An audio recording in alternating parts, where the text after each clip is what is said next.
Awesome, awesome.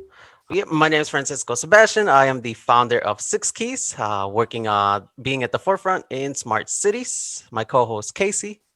I'm Casey Kruger. I'm the founder of Pure Storage, which is just a peer-to-peer self-storage marketplace where people can list their empty spaces to rent out to other people for storage.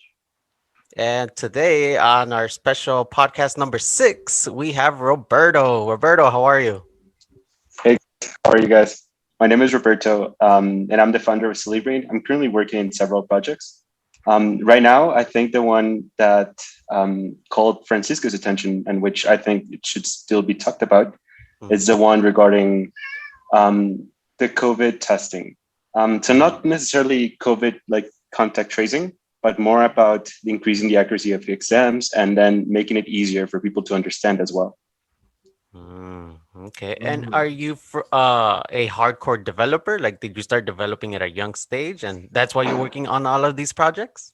Yeah. Well, actually, it's interesting. So I'm actually originally from Guatemala. Then I went to college in the U.S. And I actually went for more of traditional engineering, you could say. So I Engineering. did, yeah. So I did energy engineering, then mining, petroleum, and energy business and finance. Mhm, But I always have had a love for technology. So mhm, I taught myself how to code. Then I improved my coding skills by going to a coding bootcamp. Um, then I kept doing more. Then I kept doing programs and things and projects, even for friends. Um, mhm. I even built a small EHR system for a private hospital in Latin America. Oh wow. So I've like just been exposing, like constantly exposing to things that you like and you enjoy. It really drives passion, and it really makes you be the best you can be, the best person you can. Mhm, So on top of that, I also did data science and ML and applied AI courses in Columbia engineering. So I think anyone can do whatever they want nowadays, especially with the power of the internet. All the mhm. information is it's really right there for us for the Yeah, taking. yeah. Oh yeah. Yeah, you're so right. I saw an interview of Elon Musk where they told him about education and school, and he said that's really not necessary. Education is free nowadays. All these resources on the internet. Um, and yeah, if people can really take advantage of free resources out there and also Totally. make an impact, that's amazing. Yeah, I mean, there's nothing wrong with formal education. I actually think it's for some people it's the right path. Um, Mhm, for some people, like if they really are not if they haven't found their passion, if mhm, they don't know what they're interested in doing, I do think that formal education does give you a roadmap, like a safe roadmap to follow, mhm, and get a job and then become the best version of yourself through that. But I do agree with you. There's so many more options right now that if you do have a passion and if you do know what you want to do in life, then you can just go get it. No, that doesn't mean it's going to be easy. mhm, The non as like it might be a little counterintuitive, but mhm, following the non-traditional paths and not going to through formal schooling, it's actually harder because you get exposed to more things. You have to do a lot of more, put in a lot more effort. mhm, Um, you go through tougher experiences that actually teach you and then really make you better. And that's what really educates you. While in school, you're more in a bubble situation where you're sort of protected from the world. yeah. And that's also good too. Like Mhm, if you're not ready for it or you're not passionate for something, it's an okay path to take as well. It's just that it's not for everyone. mhm. Yeah, yeah. Yeah, what I'm finding out in the days of COVID is a lot of parents like school because it just gets their kid out of the house and so they could focus on work and focus on themselves. So uh, that's another aspect of schooling. But at the same time, I think it is the individual's job and purpose to find what they're passionate about and to take action in following that passion and create their own roadmap on Mhm, where they want to go. Totally. mhm. Yeah. So what Yeah. what what's your passion, Roberto? I love bringing like technology advancements into established solutions, so in established industry. So um, I started actually very passionate about doing things with energy. So digitizing energy. A lot of the energy infrastructure we have even today, it's actually from the 19th century. The technology, it's ridiculous. Like we haven't applied a lot of the advancements we have to that, and that's something that's essential. We all need it. Then all my family has my grandfather and my dad are physicians, so I was being surrounded by medical practitioners. And because of that, I always have had a passion for science and the application of and healthcare and its applications. But I have found that for me, I perform better doing more abstract ideas and things with systems such as like the applications that we're developing right now involving improving tests while keeping the patient information secure and private and safe, giving control to people and helping them understand a little bit more of what they have. Because I do think that like in the same, like in a similar sense of we were talking about education, you see it a lot in healthcare where physicians just like assume that you either know or you don't, and then they are too busy to like explain people what like their results mean. And then you might have a false positive, and then people are like going crazy about it and might even do things that they shouldn't be doing or like take bad decisions because of that. When in reality, it's the answer is simpler and might not be as bad as you expect. Yeah. So I do find that interesting, just bringing with all the advancements that are going on, enabling them to be accessed for more people by more people for impact, of course. Yeah, I agree. It's 2021, and yeah, technology is there. Technology is in our everyday lives, but it hasn't really been used wisely. And so that's how I'm doing my own company and talking to people. What makes me different in my team is using technology a little bit more wiser than, nonchalance has been throughout all of these years. And so I definitely resonate with you. Um, Yeah, and the healthcare, a friend of mine actually wants to revolutionize the healthcare industry. It's a little bit hard. I should definitely connect you with him because he needs a little bit totally. guidance, but he really wants to join healthcare and trying to change it for the good. Yeah, no, connect him with me. Mm, Hopefully we can find something where we can cooperate. mm, But I do agree with you. The start, like the beginning of the .com and the application of information technology to our modern day economy. I mean, it has mm, been done for the low hanging fruits, right? mm, So Snapchat, Facebook, they provide a great value for the world. mm, But let's be honest, do we really want our the best brains, the most capable people of our generation to be spending all their life and all their effort in getting more likes, in getting a better conversion ratio? yeah. Do we really need that? Or, I mean, there's so many more problems in the world that need fixing, that need some a little attention, Mm, that I do think that it's getting to the point, and I see that trend. It's starting to turn, which it's I'm really happy about that. But it's starting to turn into a sense where more and more people are going for doing tech for good things and tech for impact. mm, Um, so I hope that through the coming years, even if the returns are not immediate, because that's one of the reasons why those things haven't taken off so quickly yet, because the mm, returns are not there yet. It's a market problem that we need to fix. Um, mm, so mm, the externalities are not included in the price. But once all that market is self regulates, because even if the government doesn't do anything, if no one does anything, the mm, market is wise enough that it will self-regulate to the yeah. path. So it might take time, but I think we're in the right path. Hmm. That's a great point. I absolutely love what you said there, because you're so right. Because Snapchat took a few years to develop, and people, take like a year to get famous on Snapchat. And all these engineers, all these smart people are going to working in those companies. But in order to change the power grid, it's going to be 10, 20, 30 years, which is where we really need those people and those resources and the technology, like you mentioned. I think that was a powerful statement. Mm, Yeah, mm, thanks for Casey. Yeah. Um, yeah, I mean it's hard because I get it. Like the social value system where we have grown up with, we we want social validation. We want to get paid for stuff. So sometimes, even though we would like to do some things for impact or for good, sometimes, I mean, it's hard to just take the leap of faith and being and thinking, yeah, I can make money out of this. I can actually make a business out of this. Take for example, even Elon Musk, when he started with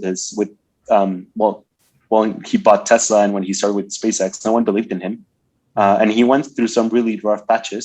But he has managed to get both of those companies up and running, and now they're really changing the I would say even the fate of humanity. He's giving humanity a second hope by making electric cars popular, so that hopefully allows for more of a transition to greener fuels, and then also given a kickstart to the space industry, which will be needed, because if we're not a spacefaring civilization, then we're bound to the fate of this planet, which everything has to have a beginning and an end. It will end eventually, even if we take care of it. So yeah, like it really is all about thinking what you care about, thinking what's your passion, and then like jumping ship on it. It might be tough at first. Like I'm gonna say it's not, but I mean, we can do it. Other people have done it in the past. It's just a matter of fact of really finding the problems that really need fixing, and that it's a really pain point for people, so that you can fit it into an existing market, to build things that actually people want. And if people like you are getting into the market trying to make something amazing, then because right now a lot of people talk about Elon Musk this, Elon Musk that, but it's like he has the weight of the shoulders, or he has the weight of the world almost in his shoulders. He really can't do it alone. So there needs to be more Elon Musk, so to speak, out there. And I think that's kind of his mission, inspire more people to be sort of be better than him. And yeah, definitely people like you, people like Casey, people like I trying to do tech, trying to create something good out of tech. But we can definitely, there shouldn't be only one Elon Musk. And Amazon said it himself. Jeff Bezos, he's like, anyone could be the next Amazon, anyone could be the next Walmart. It's really the entrepreneur person, his mind, if they really want to take whatever it is you're doing and take it far. Totally, I agree with you. Especially regarding a lot of things. When you think about history, you think about individuals, just because it's a little bit easier for our minds to process it that way. But so you start thinking, Nelson Mandela was like the only one who was able to like bring down the apartheid regime in South Africa, or Mahatma Gandhi was he solely gained India's independence, and for Martin Luther King Jr. solely pushed for the civil rights movement. And when you really think about it and you analyze that stuff, that's just not true. It's really all about the community, building a team of people that are really, really as passionate as you, that can really help you get to that mission. As the famous African proverb says, if you want to go fast, go alone. If you want to go far, go together. It's a lot of like knowing the trends, seeing what's happening, and then helping that tribe, that community that you're building, has a similar passion to you for doing good, for improving tech and moving it to the right direction, to change the world step by step, together. As you said, it's not only about one person. We're all needed. We're every single one of us is important. Yeah. Going back to that, it's like a question for you. You on all of these projects of yours, do you have a team, or are you working kind of solo? No, I do have a team. Okay. So actually, especially for this contact tracing, well, it's not contact tracing, but a test improvement project. We started out doing it. Well, the first initial idea was I started with a friend who I met through Techstar weekend. Oh, okay. Yeah. So we started out with the idea of having a symptom checker that would tell people that what they might have, if they might have COVID, or they might have just an allergy or a cold. That same idea brought me to another team that actually won the MIT hackathon and another hackathon in Europe that was composed by Freddie, who's a PhD from Cambridge, really focused in immunology, serology, and epidemiology. Then he has he has friends from the NHS from England, such as Jack, who's a physician there, and the other people from the team were really also very professional, such as Nina and Claire were both PhDs in statistics. They were the ones that really looked at the algorithm, and they were in Stanford at the time. I think Claire is now giving classes in Chicago, and Nina is still in Stanford. So I think a team is needed for all the projects that I've had. I always have had a team that's dedicated to that. And the best team that you can have that's dedicated to that specific project, the most likely of success that you'll have, because most of startups still do fail. Most projects do fail, and a lot of the times it's because of the people. In the end, business is about people. So if you really do need to manage to get a community to become a leader, being the founder is being a leader that gathers that tribe of people that really want to go with you and accomplish that mission. So going back, I'm sorry because I went on a tangent, but going back to this, so I met with Freddie and he was he found our idea interesting, but they were further ahead than us, and I heard enough, so I decided actually to join his team, and with my expertise in building apps, I helped them build the front end and back end to connect that, like all of what they have done. So the tests that were selected by Freddie and all the data that was gathered by Jack from the NHS in England, with the algorithms that were tailored by Nina and Claire, together in an app that allows for people to fill out a questionnaire of their case data, upload a test result, an antigen test, and then with that, they would get a visual result of the likelihood of having a positive or not result. What we have found a lot is that negative.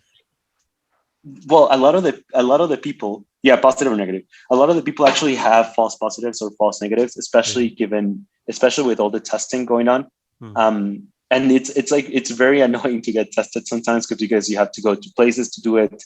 So it creates more of a problem than the benefit that it was doing. Thankfully, we have the vaccine now. But honestly, COVID is just one of the diseases that are out there. There are other things that still will continue being an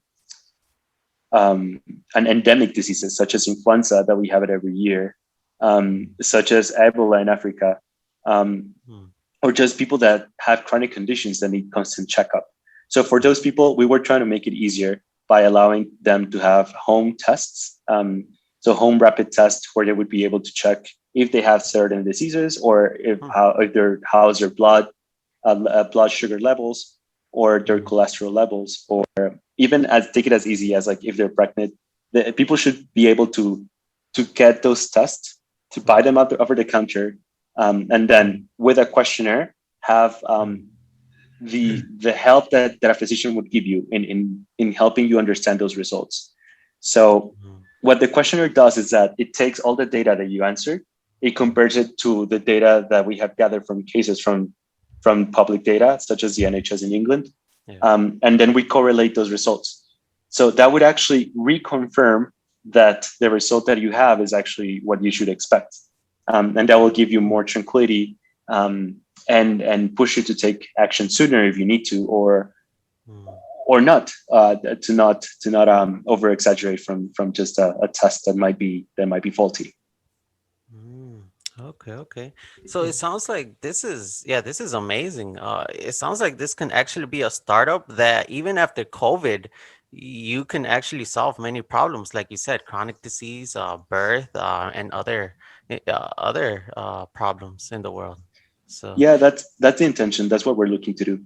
okay. And what's like to start off? Like, what's kind of the name of this Yeah, project? sorry, I didn't say that, right? So the original name of the project was CODI, because it was a mixture of several immunology projects from the MIT hackathon.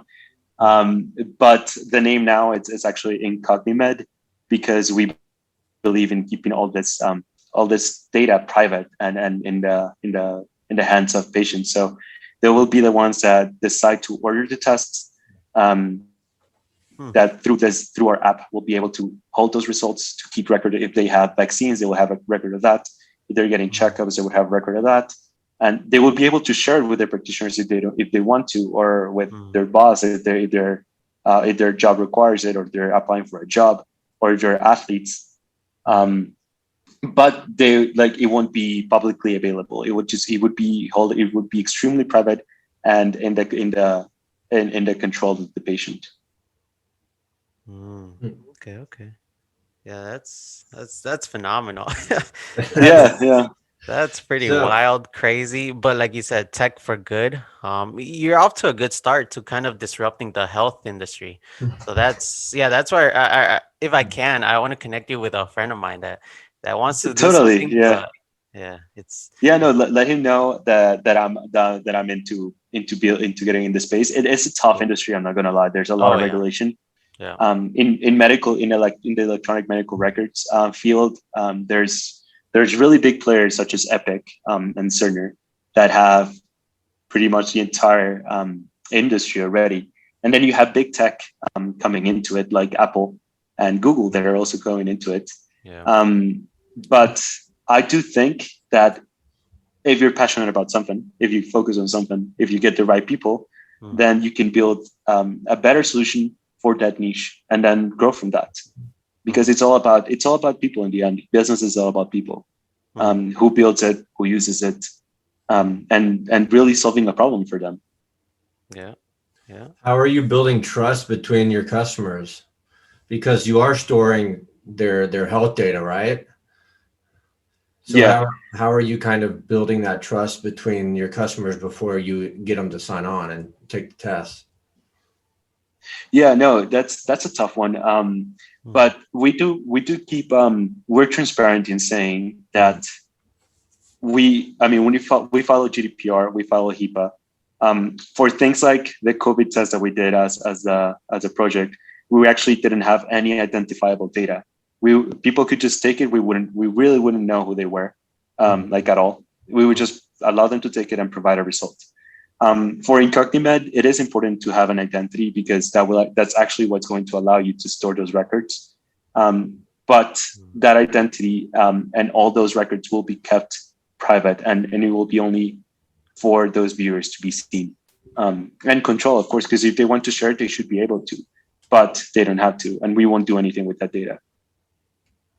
That's good. Yeah. Keep the customers' information secure. Yeah, I mean, when you look at like what Apple and Google are doing, they're really big players. They're really great companies, but I don't like. I've seen what like, we all have had problems with our iPhones or with our computers, and we've seen what Apple does. That sometimes the design is not meant to last 10 years; it's only meant to last 2 years. So Yeah. I don't know if I would really want that company to have my medical information, especially if I want to keep it private.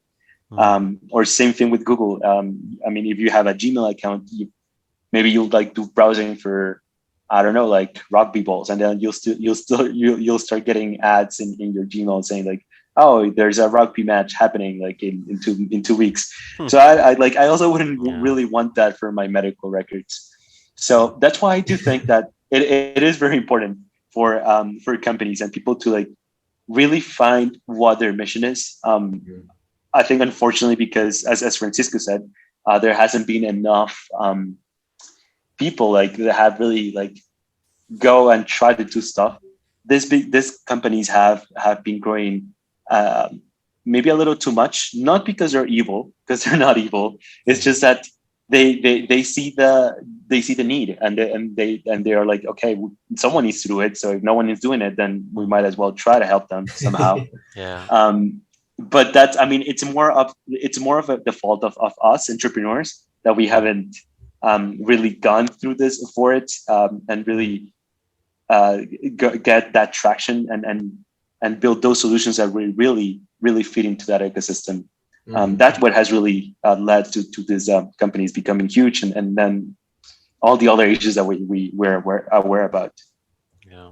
You have amazing entrepreneur philosophy. Where do you get this? Like any specific Yeah. books that you read, or is there someone in particular that you follow?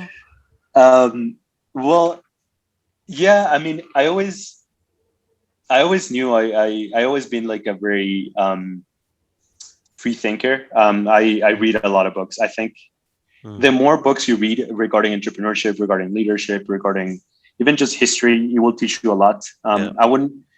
I Mm, don't have any specific books that I could point you to. I can give you some books that will like help with self development.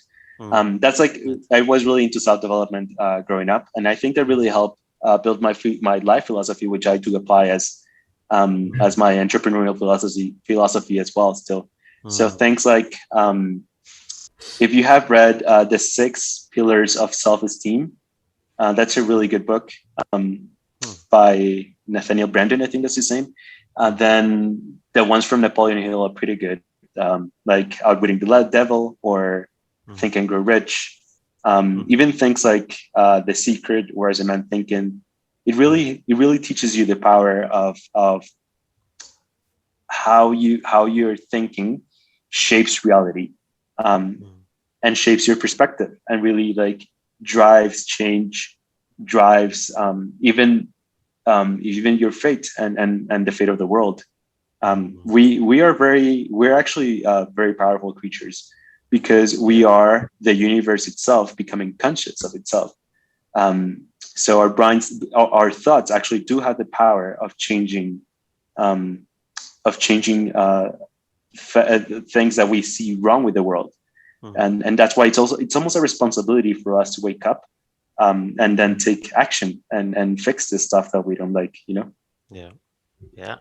Oh yeah. And there's a lot of people that, they're sort of comfortable with the normal. And so when they talk to someone like you and you tell them all these amazing ideas, they just shut you down quickly. And it goes to show, Jeff Bezos said it. It's like if you're planning on changing the world, you have to be prepared to be misunderstood.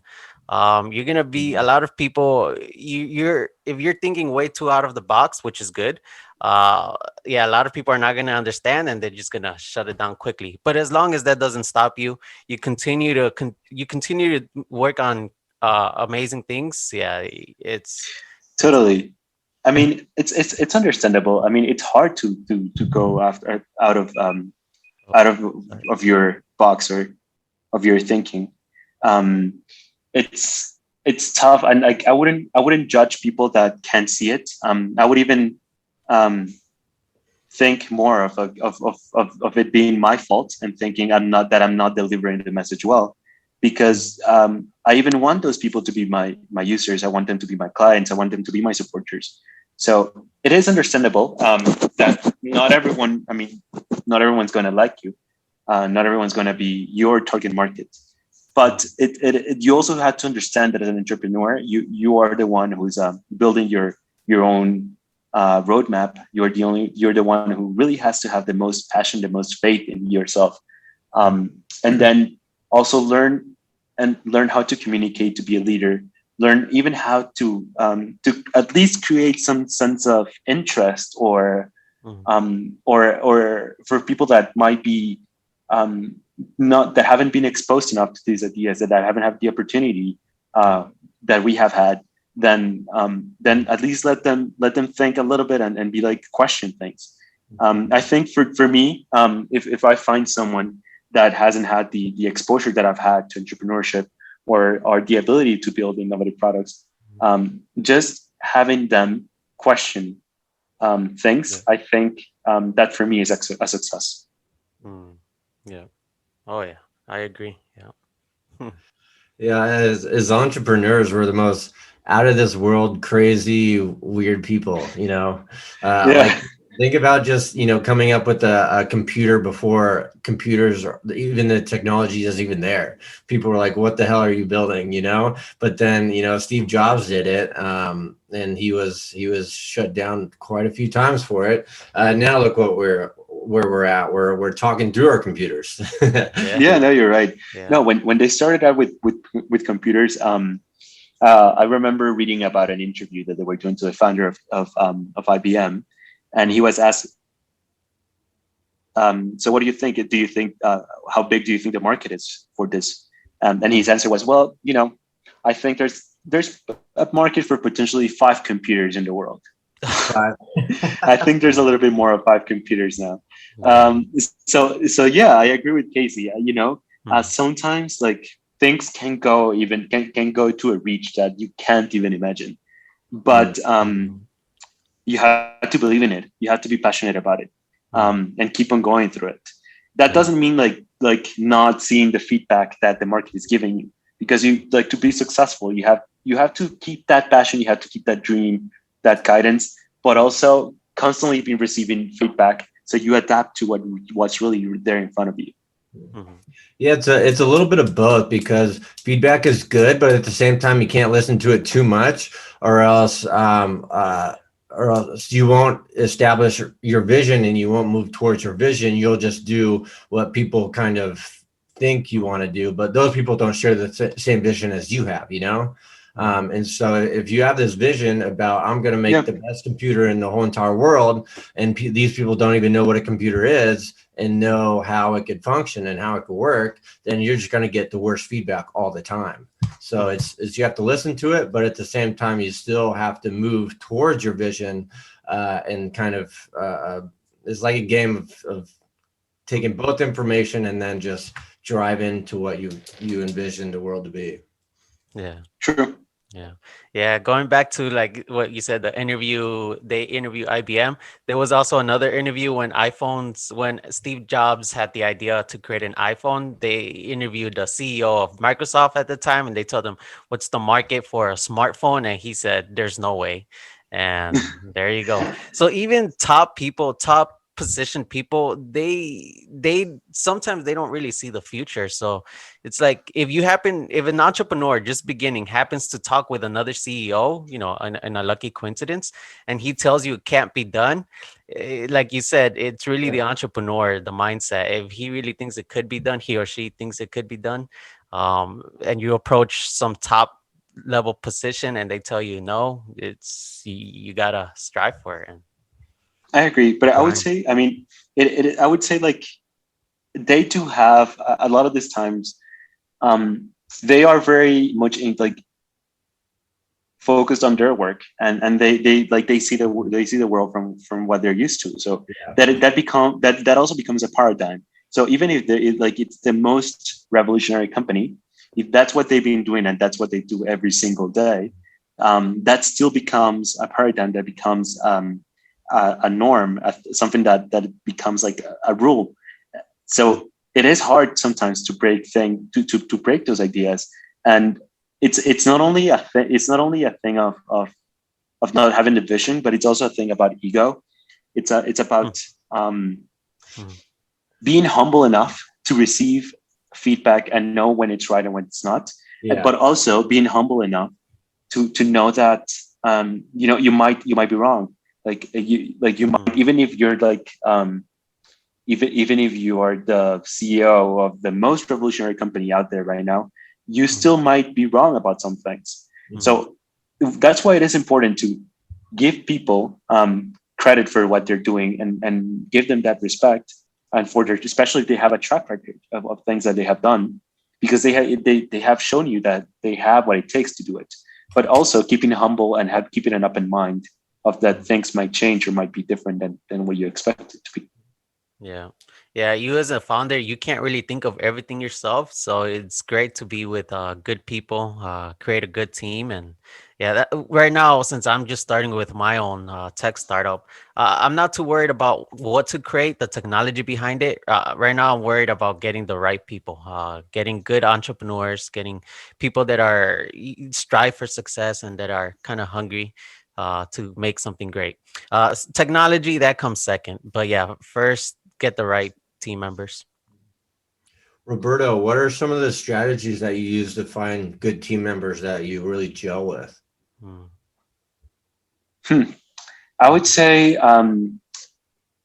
be exposed to like as much high, yeah, I mean like highly competitive events such as hackathons. There's actually this startup that has it's called Co-Founder Lab. It's a pretty good network as well I because you think can. Casey's in there, right? Yeah, I'm in there. I found my developer through Co-Founders Lab. Oh, nice, that's great. Yeah, so that's a good one as well. But in my personal experience, the way I have found it the most is just by being out there, talking about people, about my ideas, talking about people, what I'm passionate about, what I'm working on, going through hackathons, participating in things, and then meeting more people. And then if we click, and I think they are a good fit for a team, then that becomes your team member, that becomes your co-founder. How long do you think that click is? Like within the first hour, 2 hours? Yeah, right. I think it depends. But honestly, personally, for me, it's almost immediate. Yeah. For me, it's almost immediate. It's like you just know, you just know. Our subconscious are super powerful. Our brains are huge computational machines that we barely understand.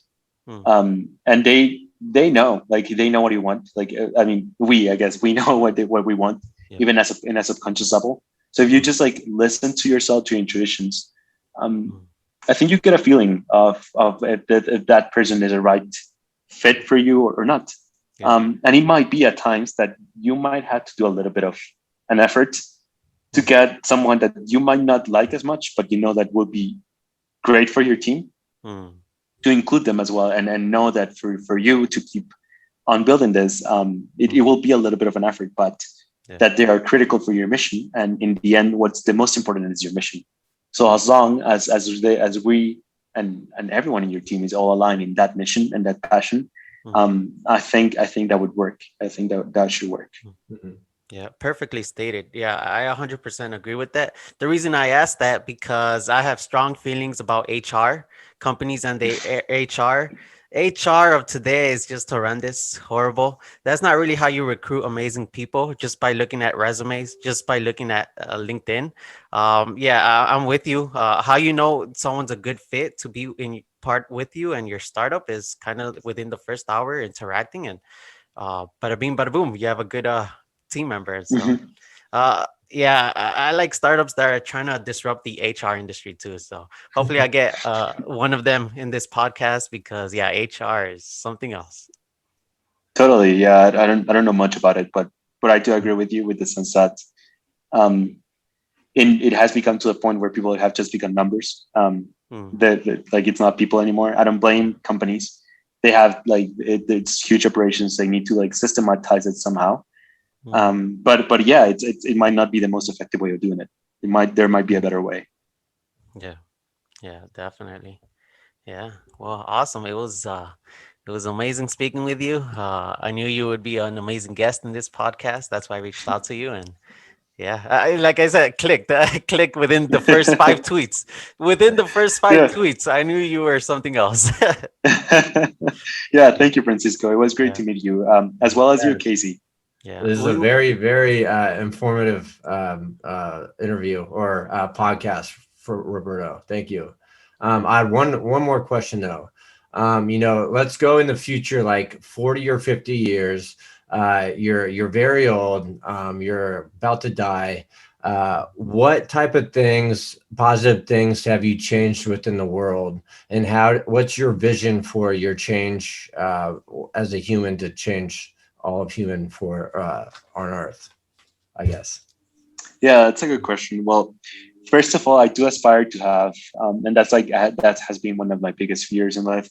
A really fulfilled life, like I do aspire to have had done most of the things that I want to do. So not only in a business sense, but like say like surf in California, or like ski in Utah, or stuff like that. That's things that really like also call you attention, and like experiences that really help you understand and experience this universe. I mean, that's what we're here for in the end. Mhm. But on a professional standpoint, I'm really old. I would hope that I would have had at least achieved some of my goals in changing making the distributed power network a reality, in allowing people to have a more reliable, safe, and greener energy infrastructure, as well as in the healthcare space, allowing people to better understand their results, to better connect with one another, and allow physicians to keep a better relationship with those patients. Eventually, if my dreams were to come true, the healthcare space and the energy would have had developed through a brain computer interface, where people are not even able to like keep track of their medical records, automize their behaviors for their work and their house, but also even upload their consciousness into the cloud, so that they don't have to die. I think that's the biggest thing that as humans we should strive for fixing. Yeah. But Neuralink. we'll see. Yeah, Neuralink would be one of the ways. Yeah, and if you like that, I would recommend also checking out David Eagleman. He's a neuroscientist. He's doing some really good stuff as well in that space. It's still really, really, really new, but I think it will grow in the upcoming decades. Do you know him, or is he an author? Yeah, I know him. I met him, but he's an author. Correct. Both. Oh, nice. What was the name again? David Eagleman. David. Okay. Oh, nice. Cool. Yeah, it's that's a beautiful industry. Everything with neuroscience. Downloading our consciousness. That's Mm. just mind blowing. Yeah. It will. Well, It'll happen. David thinks that it might happen before we die. So hopefully we should strive for that. Take it step by step. First, we'll revolutionize the power grid, so our brains can keep on having the electricity that we need, and then we will fix the healthcare system so that then all that information is streamlined to accelerate that process. And also keeping all that power always for the user, because all of this can really go the other way if you let big institutions take control of your brain and stuff like that, or even your medical records, or even your like electricity at your house. That's why it's so important to keep democratizing things and always give power to the user, because in the end, that's what has that's the history has taught us that's the best way to go, and I think it will continue being so. Yep. Nice. I agree. Yeah. I agree. But yeah, of course, first step by step. Correct. Yeah, step by step. But as long as we have that long-term mission, yeah, definitely. And it goes well with all these other startups. Amazon, they just started with a book, selling books, but their long-term mission was something bigger. So yeah, right now start small, but as long as the long-term mission is there, yeah, we can definitely do amazing things as entrepreneurs. Totally, I agree. Nice. Yeah, we gotta give a shout out to all these accelerators. You mentioned Techstars.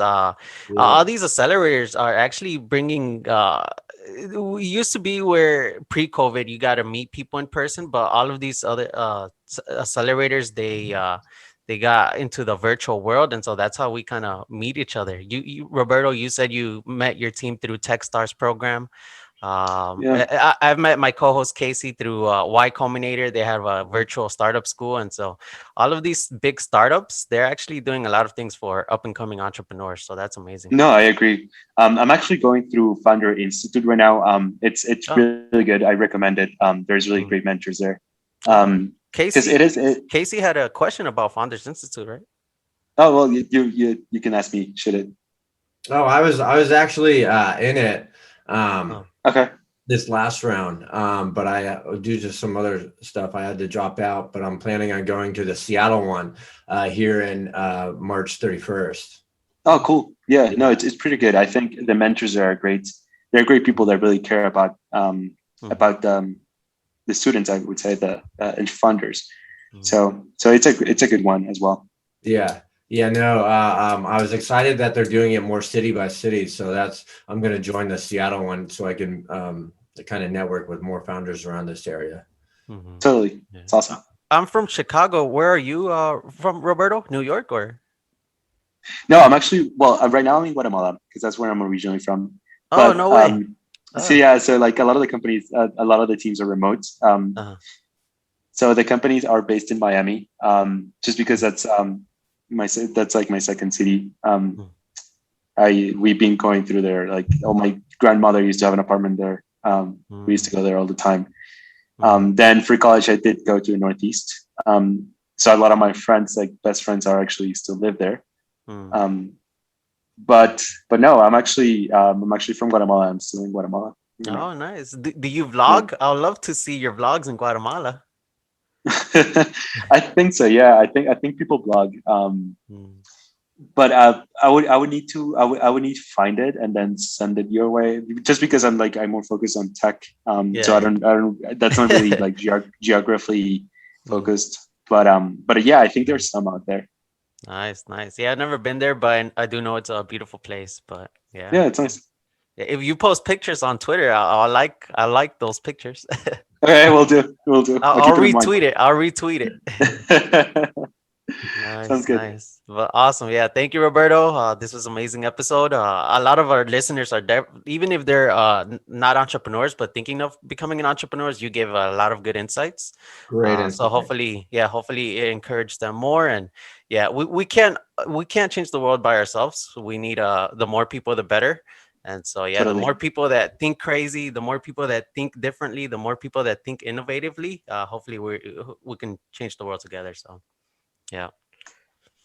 Yeah, no, thank you for having me. And if any of the listeners are interested in the healthcare space or the energy space, or just like having an app that lets them keep track of their vaccination or medical checkups, then let me know. Mm.